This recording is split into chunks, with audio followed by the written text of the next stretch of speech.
Bienvenue chez Movies, l'émission ciné qui parle de films visibles en salle, préparée et présentée par Patrick Servel, spectateur de plus en plus difficile.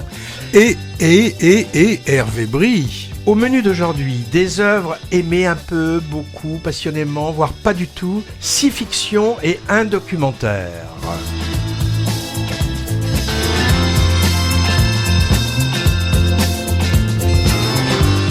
Alors, côté français, on a choisi de chroniquer 4 films. D'abord, Le Panache, quand Cyrano de Bergerac vient au secours d'un jeune qui bégaye. Pour apprendre la recette traditionnelle du comté, le fromage comté, on peut, et même on doit, nous dira Patrick, aller voir 20 dieux, premier long métrage qui sont bons, la vraie campagne.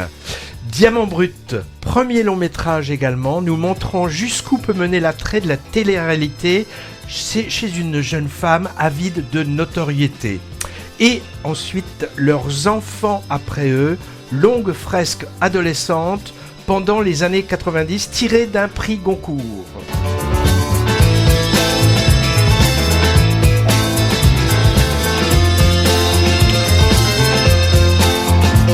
Côté film étranger, un américain avec Conclave, branle-bas de combat au Vatican, où l'élection d'un nouveau pape va réserver des surprises.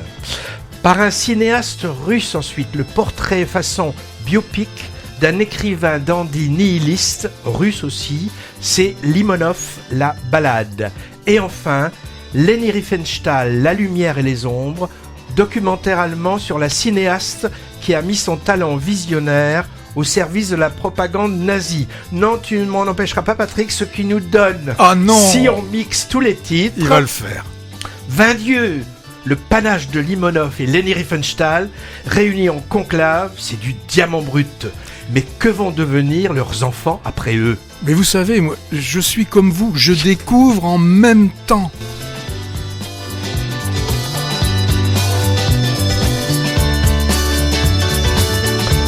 Sans oublier notre rubrique festival, après, avec un bref retour sur le panorama du cinéma d'Athènes, plus un mot sur 2 mini-festivals girondins à venir. Et les choix musicaux d'aujourd'hui sont uniquement français, non francophones. Alors Patrick, qu'est-ce que tu as dans ta hotte en premier ? Dans ma hotte, le premier objet, est-ce un cadeau ? On va voir avec ce que je vais vous dire. Mais le film s'appelle Leurs enfants après eux, un film des frères Ludovic et Zoran Boukerma. Et ce film est une adaptation, alors plus ou moins fidèle, diront certains, du roman du même nom de Nicolas Mathieu qui avait obtenu le prix Goncourt il y a quelques années.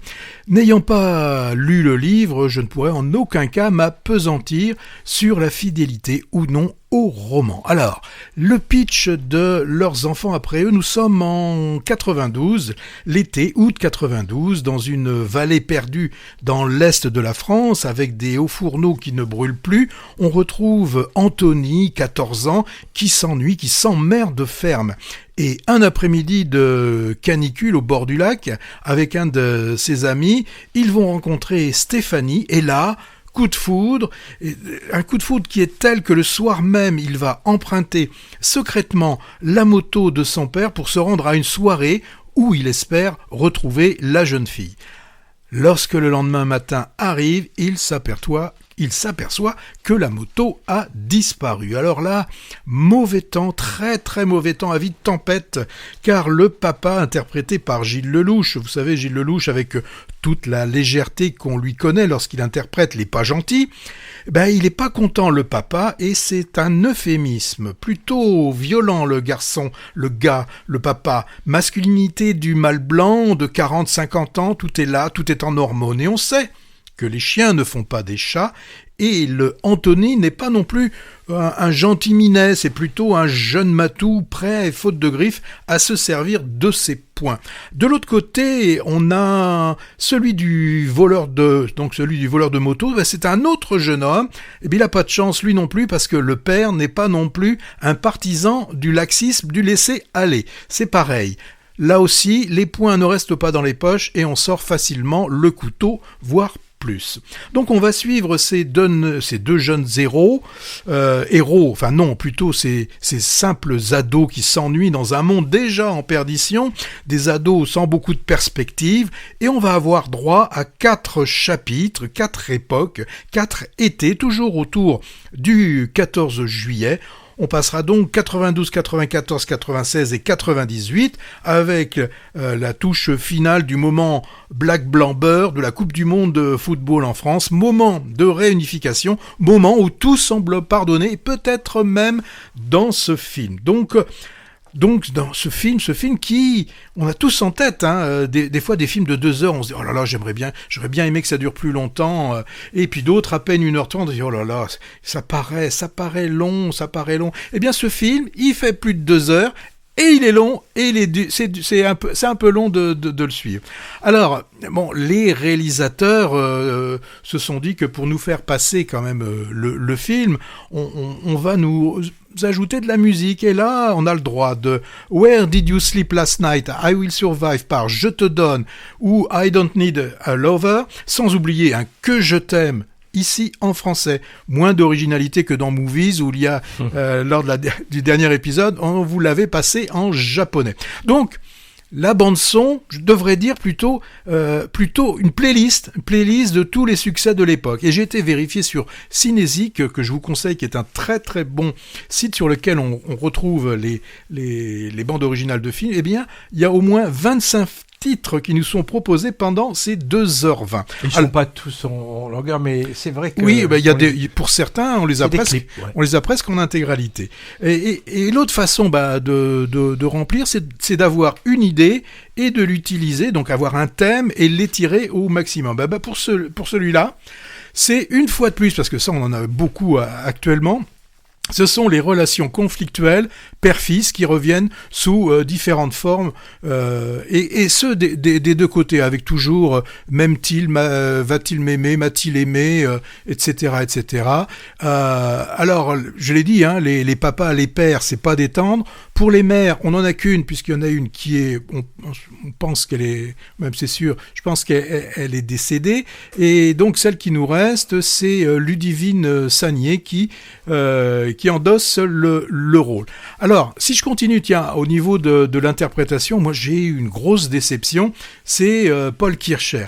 Il m'avait vraiment épaté dans Le règne animal, et là, je me suis dit, mais son jeu, c'est assez limité en fait. Oui. Ce qui me semblait être une approche intéressante dans Le règne animal, j'ai l'impression de l'avoir retrouvé un peu ici. Et en plus, la caméra s'attarde très longuement sur lui.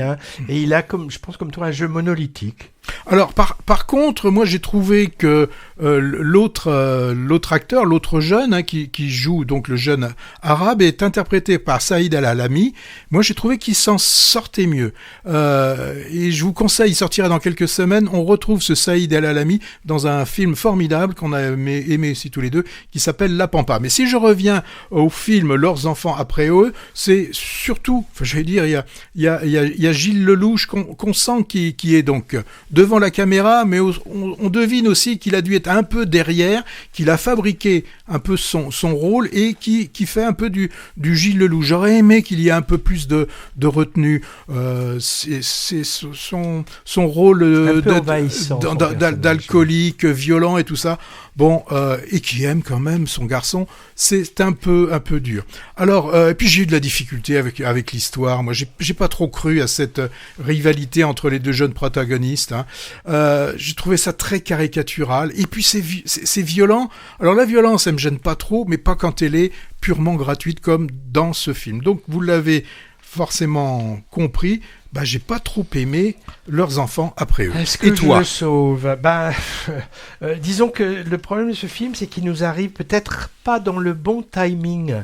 Il risque de souffrir de la comparaison avec le blockbuster français du moment, L'amour ouf, sorti il y a un mois. On ne peut que rapprocher les deux films. Ils sont partiellement situés à la même époque, les années 90. L'histoire est fractionnée en quelques temporalités bien marquées dans les deux films, où on a les années qui s'affichent, similarité de personnages adolescents ou jeunes adultes, issus d'un milieu populaire sur fond de crise sociale, on comprend aussi, histoire d'amour compliquée dans les deux cas, Raphaël Quenard en second rôle. Je l'avais oublié, il nous fait une quenardise encore. Et enfin, utilisation importante identique d'une bande musicale marqueur des époques traversées. Comme tu l'as dit, ce sont deux films tous les deux, jukebox, avec finalement des clips musicaux dedans. C'est ça qui rallonge aussi les films. Bon, ça fait beaucoup de points communs, plus la durée au-delà largement de 2 heures. En plus de ça, on les rapproche aussi d'une façon subliminale, puisque Gilles Lelouch, réalisateur de L'Amour fou, joue un personnage important dans Leurs enfants après eux. Alors la comparaison, elle se fait au détriment de ce dernier, pour lequel j'ai moyennement marché aussi. C'est des frères jumeaux, les Boukerma. Ils font petit à petit leur nid dans le paysage cinématographique français. Ils sont de la région de Marmande, dans le Lot-et-Garonne. C'est leur 4e, je crois, long métrage, après Teddy en 2021, avec Anthony Bajan en Loup-garou des Pyrénées. Et aussi L'année du requin, en 2022, un genre de relecture comique des Dents de la mer sur les côtes landaises qui avait un peu pris l'eau, je me souviens. Alors autre chose, moi je sais pas toi Patrick, mais moi je me suis demandé s'il y avait ou pas dans cette histoire un sous-texte sur l'homosexualité pas assumée du personnage principal.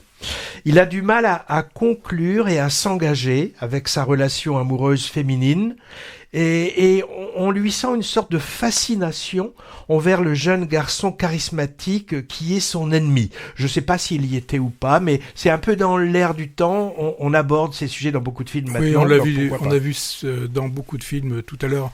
On parlait une dernière fois on parlait de Fario, où là aussi c'était évoqué.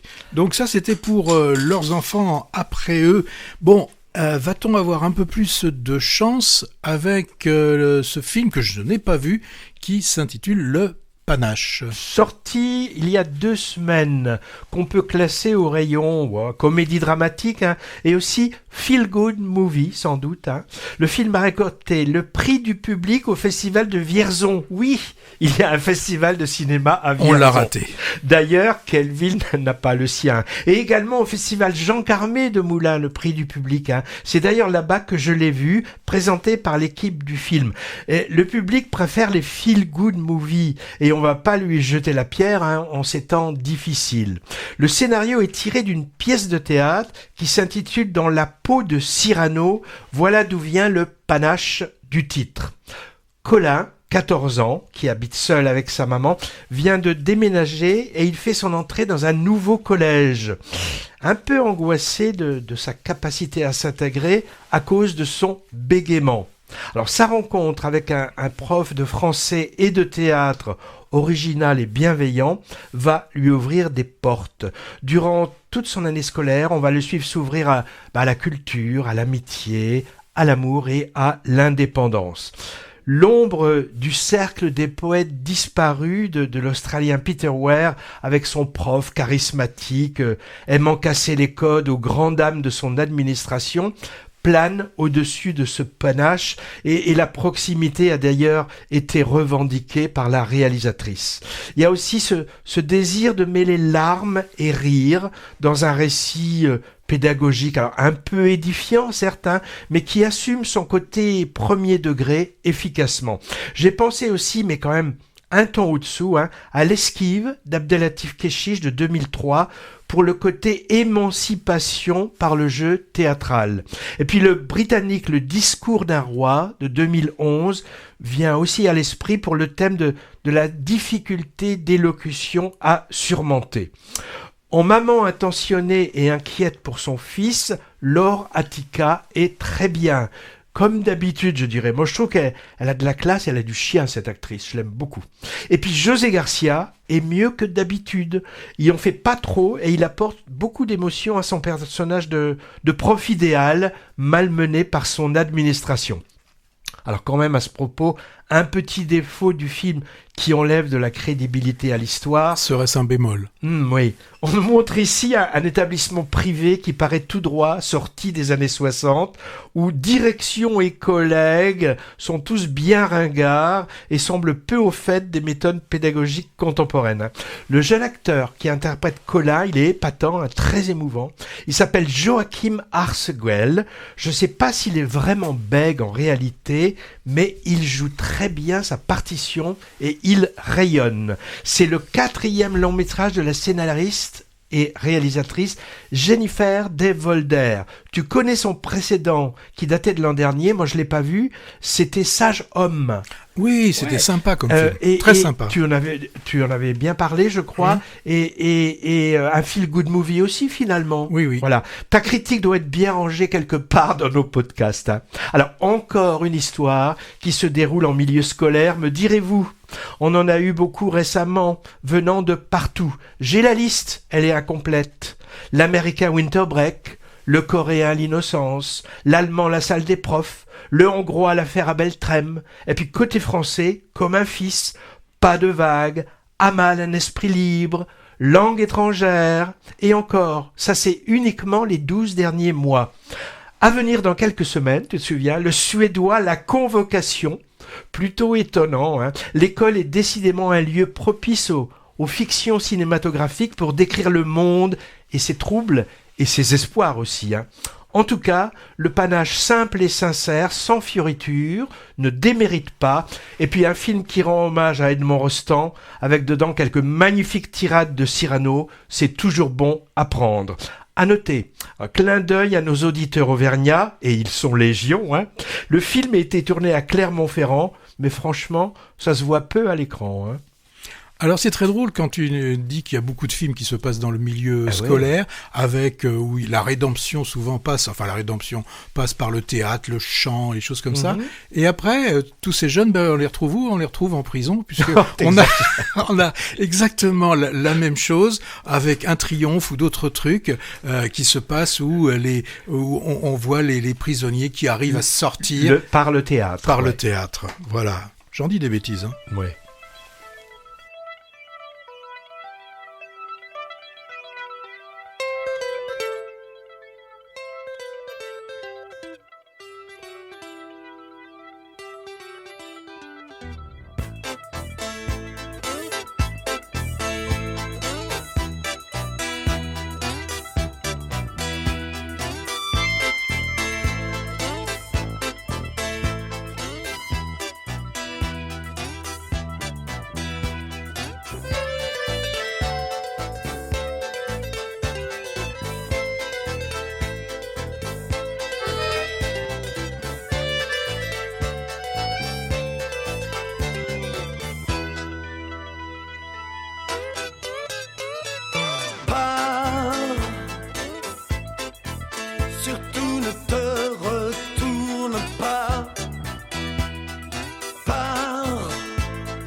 Alors pars et surtout ne te retourne pas.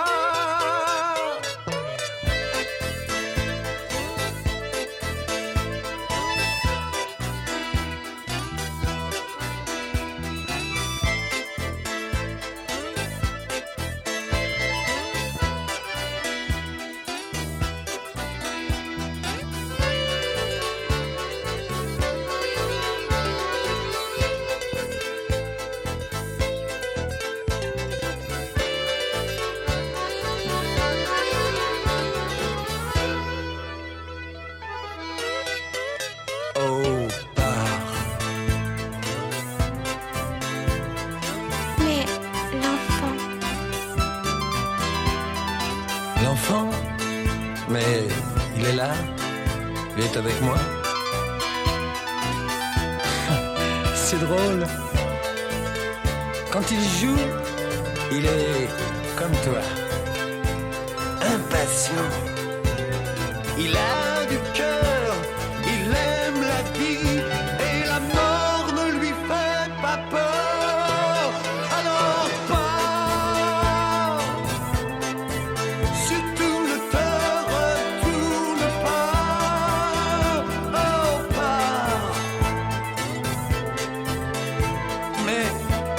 Lolita.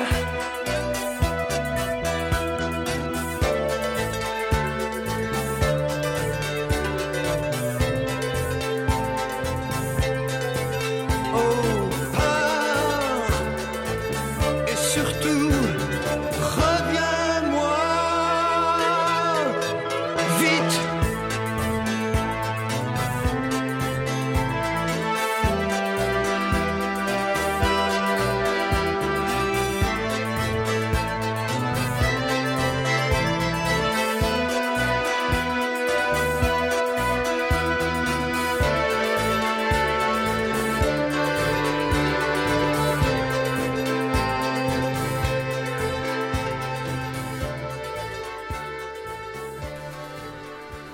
Placé en générique de fin dans le panache dont on vient juste de parler, c'était Part de Pardon? Part Tu veux que je parte? Non, pardon. de Jacques Higelin, Ah bon. qui a commencé comme acteur, mais il n'a pas confirmé. Bébert et l'omnibus. Ou même aussi, il y a le court la banlieue. Ah, Et c'était pas trop son truc, a-t-il dit. Alors sa fille Isia, elle mène de front les deux carrières d'actrice et de chanteur, et à mon avis, elle est plus convaincante sur grand écran que sur disque et sur scène. Elle est très bien, par exemple, dans le récent Juliette au printemps de Blandine Lenoir. Maintenant, tu vas nous parler d'un gros mot. Oui, alors pour un film qui s'appelle 20 dieux. Et le film, il débute par un long plan séquence. On a la caméra qui déambule au milieu d'une foule, d'une fête de village, de la campagne, on va la prendre de la campagne jurassienne. Et là, tous les protagonistes du film sont déjà là. Et rapidement, on va faire la connaissance de Toton. Alors Toton est un jeune garçon, tout juste 18 ans, qui va malheureusement être assez rapidement confronté à un drame et devra d'un seul coup passer en fait d'un statut de fils un peu rêveur, je dirais même un peu branleur, à celui d'un jeune adulte ayant à traiter des problèmes qui le dépassent. Du jour au lendemain, il devra donc à 18 ans à peine s'occuper d'une jeune sœur et de la gestion d'une ferme. Bon, vous allez me dire, avec un pitch comme ça, on peut s'attendre à un drame des Dardennes ou d'autres frères d'Arieux. Mais non, pas du tout. Hein. Le parti pris par Louise Courvoisier, donc la réalisatrice, est de faire de ce drame qui s'annonce une comédie, sans pour autant, et ça c'est intéressant, oublier le côté sociétal de la campagne où ses habitants font souvent face à de très grandes difficultés et des difficultés au quotidien. Alors, comment y parvient-elle ? Elle réunit deux choses. Elle nous réunit elle restitue la spontanéité et une spontanéité teintée de vulnérabilité de l'ensemble de ces jeunes ruraux. Alors, il y a de fortes chances que d'avoir choisi une distribution essentiellement composé d'acteurs plus ou moins professionnels du cru, tout cela y est certainement pour quelque chose. Leur interprétation apporte une fraîcheur indéniable. Je dirais que 20 dieux, puisque c'est le titre du film, est un film qui sent l'herbe fraîchement coupée. Moi je dirais la bouse de vache. Oui, les deux. Les deux. Toi. Voilà. Moi je suis à côté de ta bouse. Voilà. Donc Louise Courvoisier, je le répète, réalisatrice, premier film, là nous délivre un récit autant réaliste et attachant, sans jamais tomber dans le cliché qui pourrait vite arriver quand on réalise un film sur la campagne et ses habitants. Ici, le portrait dressé de cette ruralité est sensible. Et tout se passe au travers de la fabrication d'un fromage, le comté. Elle vient à mettre en lumière ce qu'est le travail de la terre, un travail qui suit des traditions emblématiques à une région. Et tout ça avec des touches délicates, et elle nous délivre aussi un message qui est hyper important sur ce qu'est la vie, ce qu'est la transmission, et elle le montre comme étant vraiment une valeur cardinale. Elle n'oublie pas non plus d'être une réalisatrice qui soigne son cadre, avec une photographie vraiment très belle, où elle a réussi à capturer les lumières d'une campagne aux couleurs changeantes, sans pour autant que ça devienne un documentaire carte postale. Bon, et l'évolution, on la suit, l'évolution de Toton, elle est assez intéressante parce que tout au long du film, on va le voir évoluer. On le voit faire face, on le voit aussi gérer ses émotions.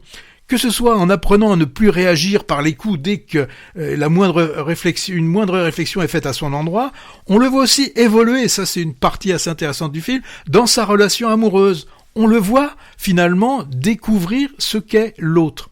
Alors, quand je suis sorti du film qu'on a découvert à Auch lors du festival en octobre dernier, certains m'ont dit avoir trouvé le rythme un peu lent, notamment dans la première partie. Moi, j'ai trouvé que cette pseudo-lenteur nous permet justement de nous habituer à un rythme peut-être plus lent que celui que l'on connaît, et on arrive ainsi à s'immerger dans l'atmosphère de la campagne. D'autres aussi ont regretté un scénario peut-être qui manquait de rebondissement. Là encore, je trouve que la puissance du film, elle est ailleurs. Moi, c'est la justesse du ton doublée d'une interprétation tout à fait limpide. Alors, pour terminer, j'ai envie de dire, je vous dis que si vous aimez la vie et si vous avez confiance dans notre jeunesse, si vous croyez qu'une bouteille remplie à moitié est plus pleine que vide, si vous avez envie d'un bon coup de vent frais, allez, courez voir 20 dieux. Ce film fait du bien, c'est un hymne à la jeunesse et à la terre, authentique, empreint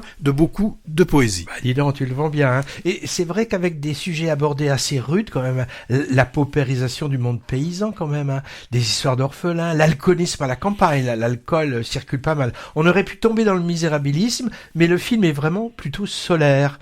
Et en grande partie, je trouve, grâce à la manière dont sont montrées d'abord la magnifique relation frère-sœur, extrêmement touchante, et également l'histoire d'amour atypique. Et c'est finalement en partie une comédie romantique. Hein. Et le casting non professionnel donne vraiment de l'authenticité au récit. Le jeune acteur qui interprète Toton. D'ailleurs, Toton, c'est pour quel prénom en réalité? On l'appelle Toton, mais je sais pas. Tony peut-être, je sais pas. Je sais pas. Je sais pas. On l'entend dès le début. Il est appelé Toton et j'ai pas l'impression qu'on l'appelle différemment. J'ai pas retenu son nom. Alors bémol quand même au niveau de la crédibilité. Si. D'un moment important de ce récit, un détail, mais quand même. Un personnage meurt dans l'histoire, mais la façon dont c'est montré n'est pas du tout réaliste. Je vais pas rentrer dans les détails pour ne rien divulguer, mais ce qu'on voit est pas possible dans la vraie vie. Péché scénaristique de premier long métrage, on va dire qu'il est pardonné. Prix Jean Vigo, je crois 2024, donné à un premier film français. 20 dieux, quand tu lui as demandé son coup de cœur du moment, ça a été le choix du critique ciné de France Inter, Laurent Delmas, qui t'a accordé un entretien, Patrick, pendant le Festival du film d'histoire, où il était membre d'un des jurys. Le podcast de l'entretien est en ligne pour qui ne l'aurait pas vu passer. C'était le moment promo. Alors, après cette promo pour un film vraiment qu'on a beaucoup aimé, donc 20 dieux, celui dont tu vas nous parler, alors, oui, là, celui-là, c'est pas le même personnage, et c'est un personnage, c'est Limonov.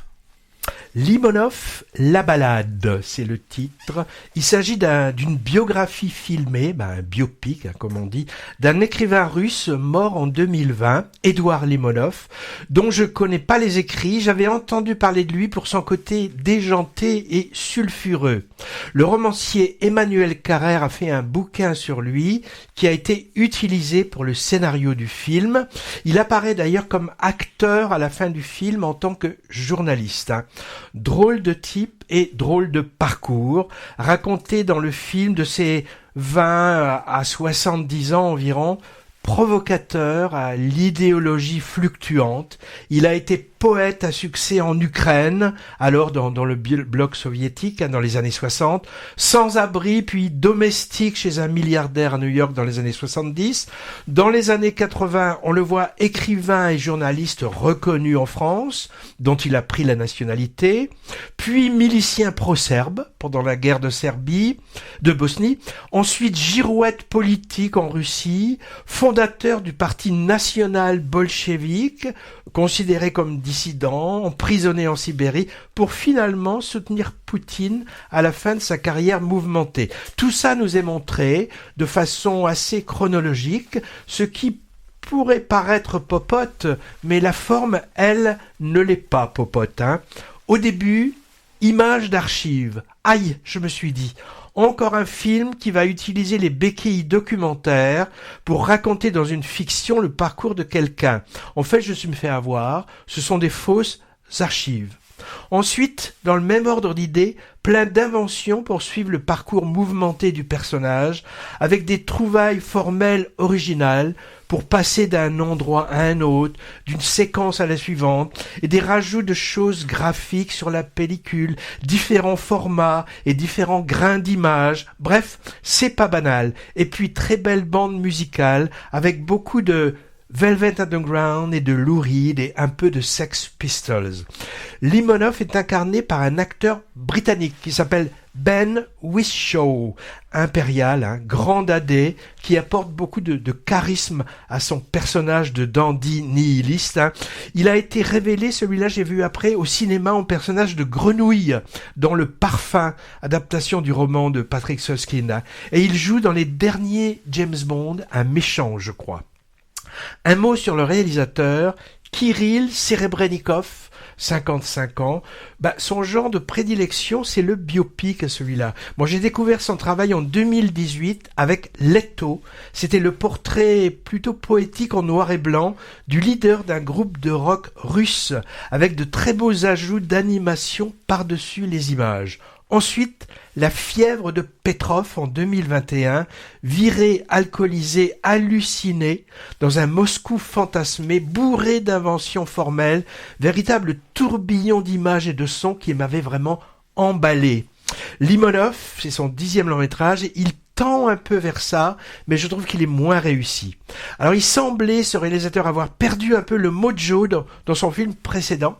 Ça s'appelait La femme de Tchaïkovski, il y a 2 ans, biopic de l'épouse du compositeur russe. Ça, c'était lourdingue et pas passionnant. Et là, le formalisme tournait un peu à vide, j'avais trouvé. Alors, ce réalisateur a été plusieurs fois assigné à résidence dans son pays, en passant par la case prison. Par exemple, il n'a pas pu voir Leto ou La fièvre de Petrov, qui avait été présenté à Cannes en compétition. Persécuté par le pouvoir, il a quitté la Russie en 2021 pour s'installer à Berlin, je crois. Alors, pour terminer, gros point noir du film quand même, tous les dialogues sont en anglais, que l'action se déroule en URSS, aux États-Unis, en France ou en Russie, et là ça coince. Voir tous ces personnages, notamment les personnages du peuple, parler anglais avec un accent russe, c'est quand même un peu gênant. Et aussi ce choix d'un acteur britannique dans le rôle titre, même s'il est bon. C'est évidemment pour que le film soit plus facilement distribué dans le monde entier, mais ça enlève gravement du réalisme au portrait de ce Limonov. Finalement, un genre de Welbeck russe, on peut dire, pour le côté nihiliste, provocateur, mais en plus joli que notre Welbeck quand même. Voilà pour cette balade de Limonov, visible sur grand écran depuis quelques jours. Je crois que t'as pas trop marché au film, Patrick, toi. Alors, autant j'ai bien aimé justement le travail qu'il y avait sur les formats, le grain, les longs plans séquences, mais vraiment intelligents, avec les décors qui changent. On voit le personnage passer d'un décor à un autre. Ça, j'ai trouvé ça intéressant. On aurait pu penser un peu ce que fait des fois Wes Anderson quand il s'amuse justement à jouer, par exemple, avec les formats. Mais le personnage est tellement désagréable. Il est pas sympathique, c'est vrai. C'est pas qu'il est pas sympathique, il est complètement antipathique. Et le plus beau film fait sur Hitler m'intéresserait pas. Ah, ça dépend. Donc là, ça m'a beaucoup gêné. Alors je suis comme toi aussi, le fait de faire parler. Alors c'est pas le fait de faire parler les Russes en anglais. Pourquoi pas? Avec l'accent russe. Mais c'est avec cet accent. Moi, je me souviens aussi la fois où j'avais vu pour la première fois Ben-Hur, mais en version originale, donc version américaine. C'était dans les années 30, 40? Non, l'autre, celui des années 60. Et j'avais été aussi surpris à un moment d'entendre un tribun qui disait « Ladies and gentlemen ». C'est vrai, je ne mens pas. Là, ça m'avait paru bizarre. Alors, faut-il, dans ces cas-là, que le film soit en latin? Je sais pas. Il y en a un qui avait fait un film en latin, c'est sur Jésus-Christ, là. Oui. Je me souviens plus. Il était en araméen, même. Oui, c'est celui qui est... Mel Gibson. Mel Gibson, c'est dire Mad Max. On s'éloigne du sujet. C'était pour la balade Limonov. Bah oui, mais on a le droit aussi de s'égarer, non? Pourquoi on s'égarerait pas? à ceux qui n'en ont pas, à ceux qui n'en ont pas. Rosa, Rosa, quand on fout le bordel tu nettoies.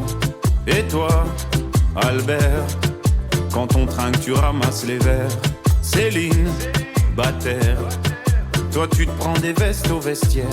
Arlette, arrête, toi la fête tu la passes aux toilettes. Et si on célébrait ceux qui ne célèbrent pas, pour une fois j'aimerais lever mon verre à ceux qui n'en ont pas, à ceux qui n'en ont pas.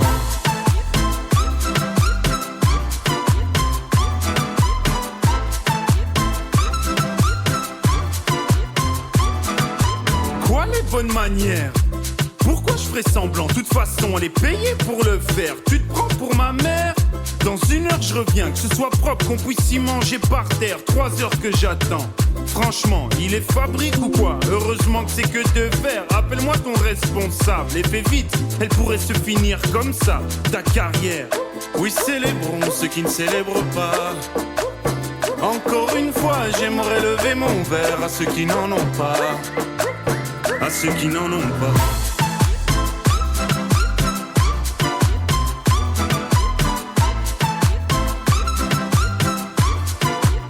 À ceux qui n'en ont pas.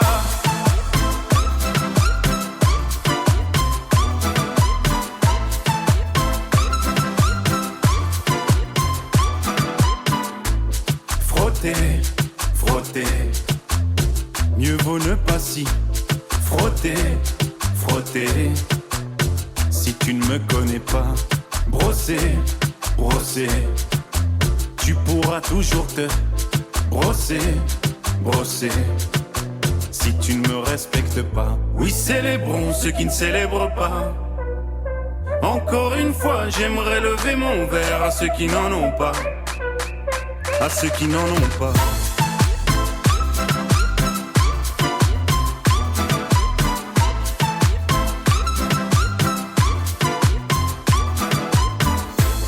Pilote d'avion ou infirmière, chauffeur de camion, hôtesse de l'air, boulanger ou marin pêcheur, un verre aux champions des pires horaires, aux jeunes parents bercés par les pleurs, aux insomniaques de profession, et tous ceux qui souffrent de peine de cœur, qui n'ont pas le cœur aux célébrations.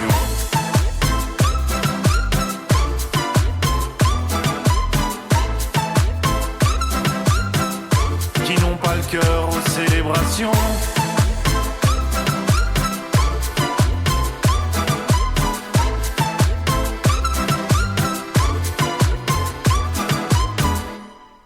Pour son documentaire récent avec Gilles Perret au boulot, François Ruffin tenait à mettre des chansons populaires que les gens chantent quand ils entendent les premières mesures.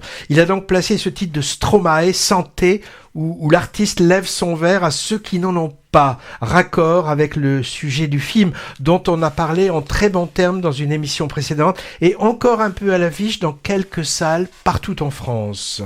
Alors, après les bousses de vache de Vindieu, on arrive à des bijoux. Alors, je donne le titre dès le début, sinon Hervé va encore me le faire remarquer. Donc, ce film, tu le notes bien, s'appelle Diamant Brut. Aspirer à être célèbre, c'est le souhait de Liane, une jeune fille de 19 ans qui vit avec sa maman et sa jeune sœur quelque part auprès de Fréjus, dans le Var.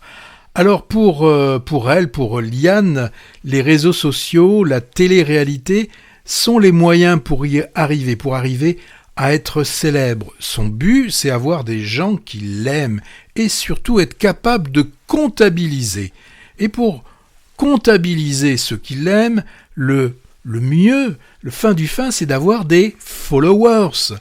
Alors, elle est bien sûr sur les réseaux sociaux et à un moment donné, elle va apprendre une nouvelle qui va l'emballer.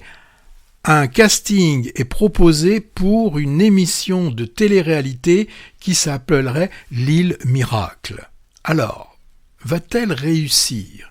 Eh bien, la réalisatrice nous propose de suivre, alors un petit peu comme dans un principe d'une Cléo de 5 à 7, sauf que là, c'est sur plusieurs jours. On va la suivre, cette Liane, Et on va la voir au début, donc passer ce casting où la productrice va lui dire « Ouais, c'est pas mal ce que tu fais, je pense qu'on va te prendre, reste comme ça, il faut te faire remarquer, il faut que tu aies des followers, je vais voir avec ceux qui font l'émission et on te rappelle dans quelques jours, mais tu vas voir, ça va le faire. » Alors, est-ce qu'elle va réussir ? Bon, bah ça, vous le saurez en allant voir le film d'Agathe Ridinger, je sais pas comment on le dit, ça dépend d'où elle vient, et je veux vous dire qu'elle fait pas dans la délicatesse. Elle a choisi un esthétisme pour son film qui est trop appuyé, enfin selon moi.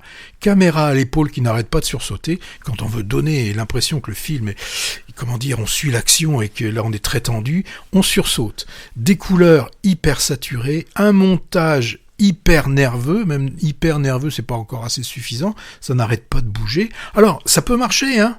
Ça peut marcher. Moi je pense au dernier Reine du drame, les couleurs, elles y étaient. Oui, elles y étaient, mais pour un propos, il y avait du sens derrière. On n'était pas dans une véritable réalité. Alors que là, on a l'impression que la réalisatrice, à un moment donné, elle a été influencée, par un cinéma des Dardennes, comme Rosetta, mais en 99, les deux frangins, ils arrivaient à filmer Émile Dequesne en restituant l'urgence de vie dans laquelle elle vivait. Là, alors une fois que j'ai passé l'esthétisme du film, si je vais au scénario, alors un scénario mais d'un prévisible, mais c'est pas possible. Et franchement, je vais vous dire, qu'elle soit prise ou non, mais on s'en fiche un peu, on s'en fiche même, je veux dire complètement. Bon, je mens un peu, on a envie de savoir parce que si on sait, ça nous indiquera qu'on sera proche de la fin du film, et donc on se dira, le calvaire sera vite terminé. Alors, c'est sûr, Agathe, elle a voulu mettre en lumière les codes d'une télé-réalité frelatée, mais le traitement est tellement excessif. La productrice, mais c'est une caricature. C'est vraiment, là, je vais sortir un mot, c'est très manichéen dans ce film. Qu'y a-t-il d'autre ? Ce qui aurait été intéressant, c'est que la réalisatrice s'intéresse plus au pourquoi de ce besoin d'être célèbre.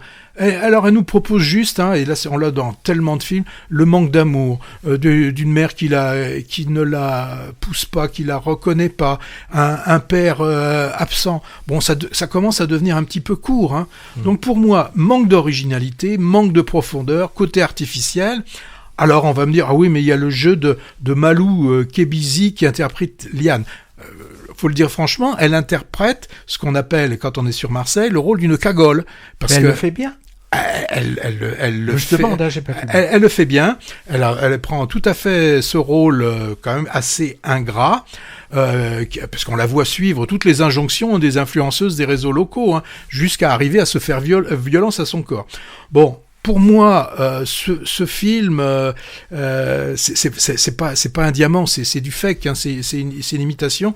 On va me dire, c'est représentatif de la génération actuelle. J'en sais rien, mais en tout cas, c'est vachement mal foutu. Mais est-ce que ça dénonce ou pas la télé-réalité, les réseaux sociaux, ou est-ce oui, que mais c'est bienveillant, je sais pas. Non, c'est pas bienveillant, mais la critique est un peu trop simpliste. Si je reviens aux Reines du drame, quand on voit celui qui fait le casting, il est très drôle, ce produit.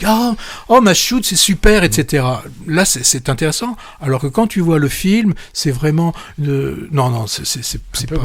Oui. Moi, je l'ai pas vu. A priori, le thème ne m'intéressait guère, mais c'est une mauvaise raison de ne pas aller voir un film, de dire l'histoire m'intéresse pas. J'irai peut-être quand même, malgré ce que tu dis. Oui. Alors, mais toi. Alors là, toi.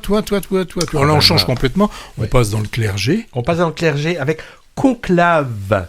Alors, j'avais pris plein de notes sur ce film vu en septembre, mais je les ai perdues. Donc, je n'ai rien à dire dessus. Bon, allez, si, j'ai fait un effort de mémoire. Le mot conclave, je pense que pas mal de monde sait de quoi il s'agit.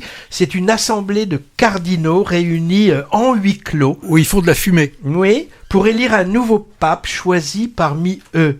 C'est ce qu'on va voir dans le film, montré façon thriller, ou plutôt Agatha Christie, voire même Game of Thrones au Vatican. Alors, quand le pape décède de façon inattendue, le cardinal Lawrence est chargé d'organiser la sélection du successeur. Et ce ne sera pas de tout repos, entre tractations géopolitiques, ambition plus ou moins larvée, lutte d'influence des conservateurs et des progressistes, coups bas, voire machination et secrets compromettants dévoilés petit à petit.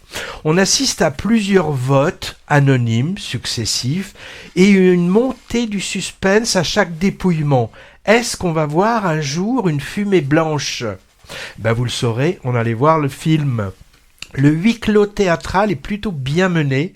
On ne sort guère de la salle de scrutin ou seulement pour aller dans la cantine, dans les chambres et dans les couloirs du Vatican. Ça n'a pas été tourné là-bas, moi je croyais, mais ça a été tourné à Cinecittà, pas trop loin, où les lieux ont été reconstitués avec des décors évoquant parfaitement la pompe vaticane. Est-ce que le pape fait un caméo ?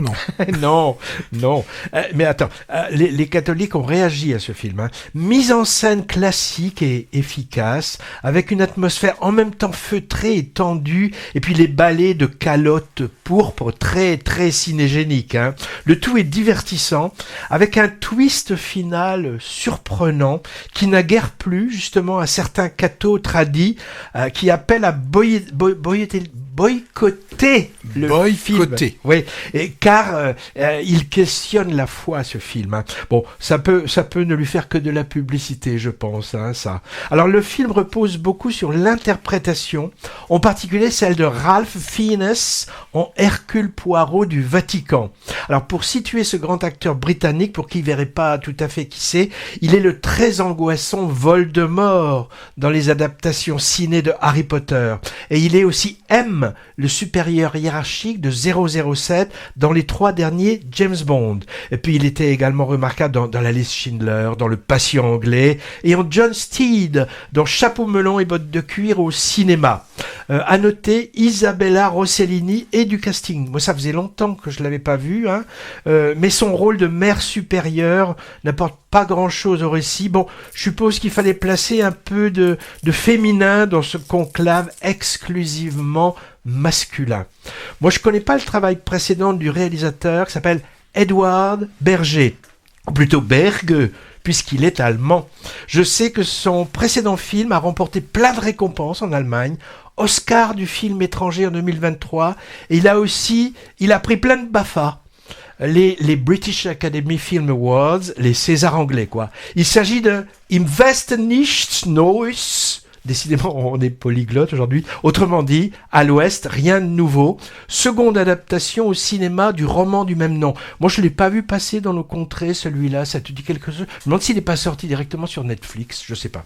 À l'Ouest, rien de nouveau ? Ouais, la dernière. Oui, la dernière version, je sais plus. Pas vu. Alors, cette histoire de conclave a déjà été traitée dans les fictions cinématographiques, déjà par Nanni Moretti avec Michel Piccoli. Habemus Papam. Ouais, magnifique, dans un de ses derniers rôles, élu nouveau pape et n'étant pas très chaud pour occuper la fonction. C'était en 2011.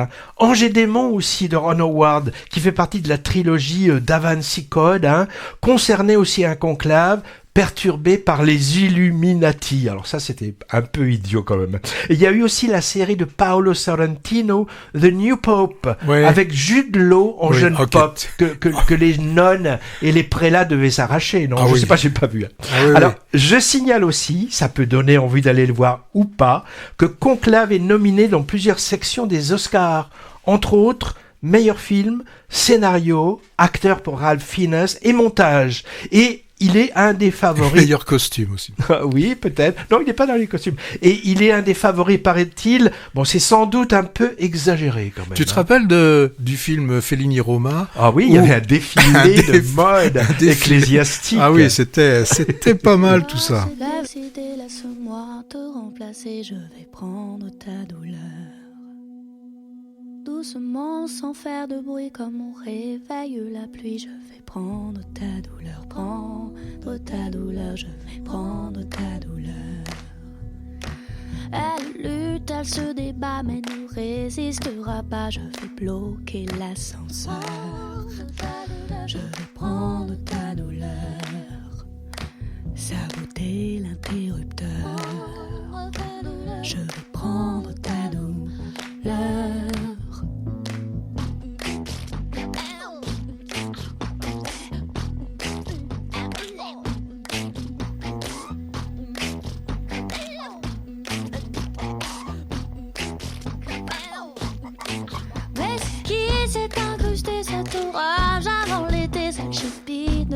petite sœur.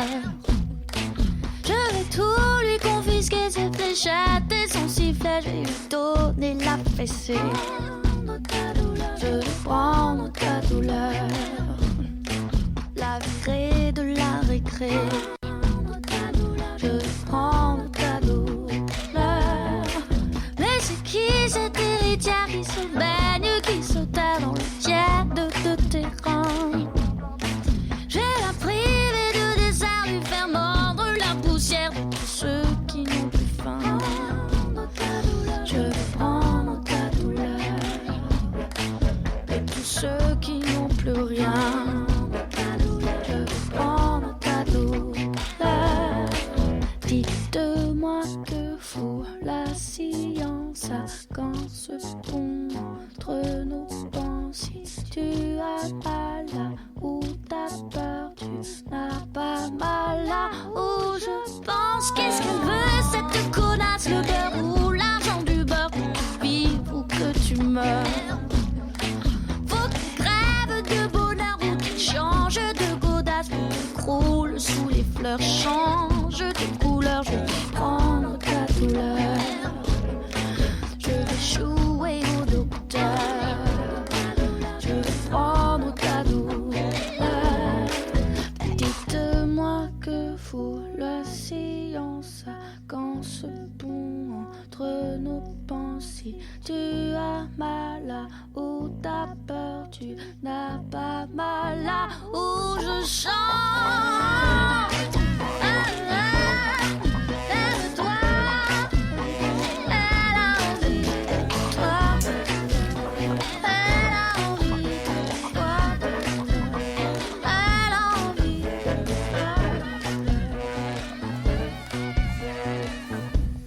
Ta douleur, titre de 2005 de la discrète mais non moins passionnante autrice, compositeur, interprète Camille, entendue sur le générique de fin de Notre corps, documentaire sorti l'an dernier, tourné dans un service hospitalier de gynécologie obstétrique. Camille compose aussi des musiques pour des films, comme celle pour Corsage en 2022 avec Vicky Krebs en Sissi impératrice, et bien sûr celle qui déménage d'Emilia Pérez de Jacques Audiard, conjointement avec Clément Ducol. D'ailleurs, certaines chansons d'Emilia Pérez sont nominées aux Oscars, en plus du film lui-même qui est le choix français, je crois, du film étranger. Oui. Je crois bien. Oui, certainement. Alors, il est temps. Et oui, il est temps de passer la deuxième Allez, je couche. sors les pinceaux et... Bon, d'accord, vas-y. Et l'échelle pour la deuxième couche. Oui, oui. Alors, il y a forcément le film de la fin d'année, le film qui vous met du baume au cœur. Ça s'appelle En fanfare avec Pierre Lotin et... Benjamin Laverne. Benjamin Laverne, voilà. Voilà. Et puis, j'en ai vaguement parlé tout à l'heure. Un film qui déménage. Alors, faut aimer, hein. C'est Les Reines du drame. Ouais, entre punk et mièvrerie. Tu avais dit que c'était un film très queer. Oui, très queer, ouais.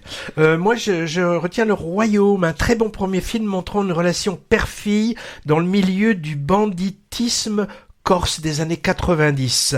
Et puis Flow, film d'animation plastiquement superbe, qui aborde avec légèreté des sujets profonds, garantis sans humain, sans parole et pour tout âge. Et sans image. Si, pour tout âge en plus, hein. Celui-là, j'en avais parlé. Là, il faut aller vite, hein, parce que je pense qu'il va vite quitter les écrans. Petit film, parce qu'il n'a pas beaucoup de moyens, mais grand film. Au final, c'est Good One. Relation père-fille aussi. Oui, relation père-fille, pendant un week-end aux États-Unis. J'ai vu que dans la région, un des seuls cinémas où il passe, c'est La Lanterne de Bègle. Moi, je retiens aussi Animal. Alors, petit film aussi, hein. Western camarguais et film de vengeance fantastico-féministe. Est-ce qu'on reparle de Rabia ou pas? Bon, No Other Land, c'était bien, mais oui, c'est peut-être plus à l'affiche. C'est peut-être plus à l'affiche. Par contre, un qui est toujours à l'affiche, c'est le film du jeune Clint Eastwood, Juré numéro 2, qui marche bien, et c'est normal qu'il marche bien parce que c'est bien foutu. Ah, moi je défends bec et ongle The Substance, extravagance science-fictionnesque gore qui peut provoquer des hauts le cœur, truffé de références cinématographiques. Et puis La Vallée des Fous reste et marche pas mal. Les Graines du Figuier Sauvage et l'Histoire de Sullivan, 2 grands films politiques de 2004, encore à l'affiche dans certaines salles, au Jean Eustache par exemple, à l'Utopia dans notre région. Et si on regarde un petit peu plus loin, donc on est dans le viseur, il y a Grand Tour, je sais que tu l'as déjà vu, mais tu nous en parleras. Là j'ai pas eu le temps d'en parler, mais c'est vraiment un superbe surprise qui nous vient du Portugal. 100 000 milliards ou un Noël à Miller's Point. Alors 100 000 milliards, c'est l'histoire d'un escort boy à Monaco. 100 000 milliards. C'est vrai, j'arrive même pas. Ça fait beaucoup. Et sur l'affiche, j'ai vu, ils ont mis plein de fois 100 000, donc c'est assez impressionnant. Crossing Istanbul, j'en ai entendu très très bonnes choses. Moi j'ai entendu aussi très mauvaises. Film suédois, mais d'un réalisateur turc qui, moi j'ai envie d'y aller ne serait-ce que pour voir Istanbul en fait.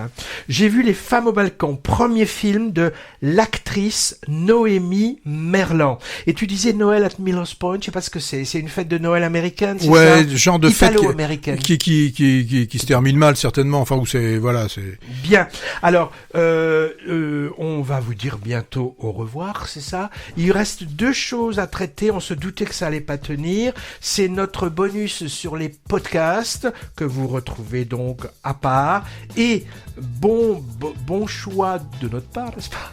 Le film Leni Riefenstahl, La lumière et les ombres, dont on parlera dans un autre morceau. À bientôt. Alors à bientôt. On va, dans une quinzaine. Oh peut-être, on va peut-être se prendre quelques vacances. Non, Patrick, non, au boulot.